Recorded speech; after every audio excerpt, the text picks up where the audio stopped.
Olá!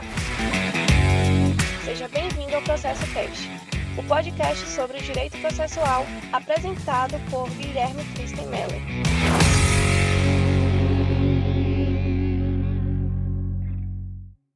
Olá, bem-vindo ao episódio desta semana do Processo Cast. Para hoje, considerando a sequência dos últimos episódios, vamos falar sobre a petição inicial e seus requisitos. Considerando ainda a dimensão do conteúdo, o assunto será fragmentado em 2 episódios. No episódio de hoje falaremos do inciso 1º ao 3º do artigo 319 do CPC. Na semana que vem, daremos continuidade e exploraremos do inciso 4º ao inciso 7º.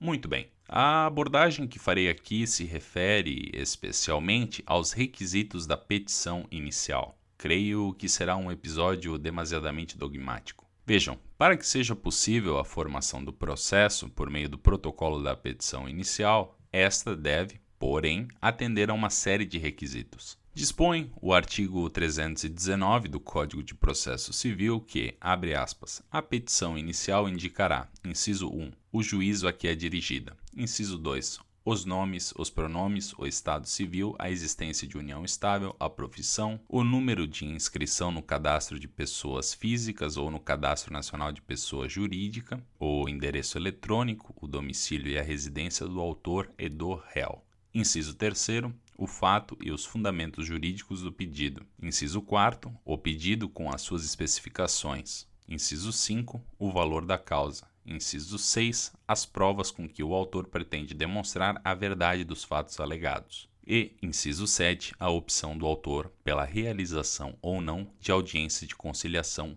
ou de mediação. Fecha aspas. Seguiremos a ordem.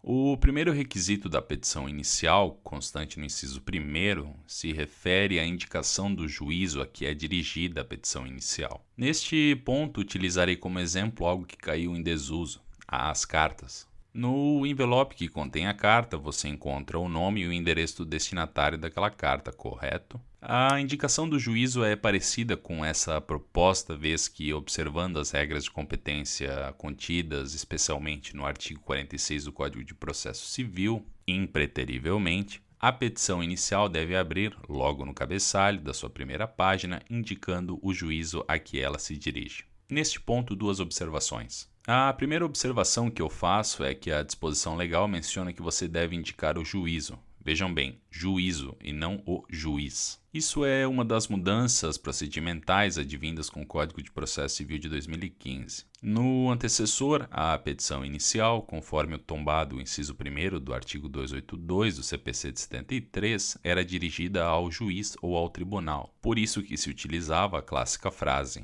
Excelentíssimo Senhor Doutor Juiz de Direito da Vara A, da Comarca B, do Estado C. Juiz e juízo não são sinônimos. Inversamente, enquanto esse segundo representa a unidade jurisdicional, o primeiro é o agente dela. Diferentemente do Ministério Público, em que, a título de curiosidade, pela sua indivisibilidade, conforme parágrafo único do artigo 1º da Lei 8.625 de 1993, também conhecida por Lei Orgânica Nacional do Ministério Público, o promotor é o Ministério Público, e não o representante legal do Ministério Público. Claro, isso é apenas uma questão formal que nada afetará o resultado do processo, bem como o juiz tem muito mais o que despachar e sentenciar do que intimar o autor para emendar a inicial e sanar essa questão. Mas, para demonstrar o domínio do processo, no lugar daquela antiga frase, utilizem meritíssimo tal juízo de tal comarca de tal estado. A segunda observação que eu faço neste ponto é para que cuidem com o endereçamento diante do conteúdo da peça elaborada. Afinal, deve-se atentar para situações em que a competência da Justiça Federal, e especialmente, mesmo sendo um pouco mais raro, para as situações em que a peça deverá ser proposta diretamente no tribunal respectivo. Nesses casos, deve-se ajustar o endereçamento à Justiça Federal ou ao respectivo tribunal. Avançando a nossa análise,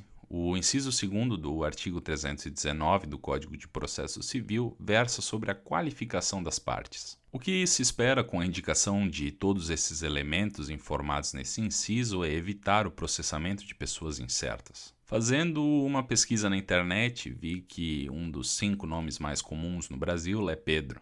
enquanto na mesma pesquisa vi que um dos 5 sobrenomes mais comuns é Silva. Portanto, unindo os dois, para evitar uma incerteza sobre quem seria esse Pedro Silva, o segundo requisito da petição inicial destina-se à promoção da qualificação, da identificação pormenorizada das partes que compõem a relação jurídico-processual, isso tanto o autor quanto o réu. Deve-se informar os nomes completos dos autores e dos réus, inclusive se for pessoa jurídica, deve-se informar a razão social e não o nome fantasia da empresa, conforme registro da junta comercial. Além disso, o estado civil, no caso de pessoa física, inclusive na situação da união estável, e aqui quer-se especialmente evitar erros no momento da formação do litisconsórcio, como, por exemplo, sobre uma ação que verse sobre direitos reais imobiliários, em que apenas é informado o nome de um dos cônjuges. A profissão exercida pela parte. Este ponto é curioso. Dirão alguns autores que alguns juízes utilizam deste elemento para deferir ou não os benefícios da justiça gratuita, quando requerido. Particularmente, eu não concordo que o deferimento ou não do benefício deve ser limitado tão somente à profissão indicada na qualificação, afinal, mesmo que a pessoa seja, por exemplo, um empresário, o que garante que o encargo financeiro do processo não será excessivo para ela? Acredito que, enquanto balizador, tudo bem.